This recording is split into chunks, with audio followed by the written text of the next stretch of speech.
السلام علیکم ورحمۃ اللہ وبرکاتہ۔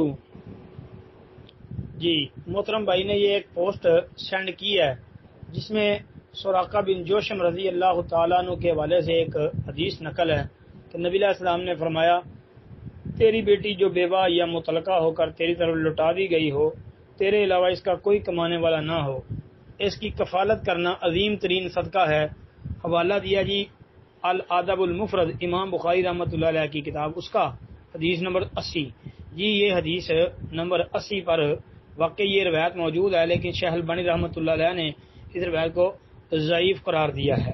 مشکات المصابیح کے اندر بھی آتی ہے، مشکات کی تعلیق جو شیخ البانی والی ہے اس میں دیکھ لیں 5002 نمبر حدیث جی، اور اس کے علاوہ جو ہے الادب المفرد کی تعلیق جو ہے دارالکتب العلمیہ بیروت سے جو کتاب چھپی ہے اس کے اندر نیچے لکھا ہوا ہے کہ شیخ البانی رحمۃ اللہ علیہ نے اس روایت کو ضعیف قرار دیا ہے۔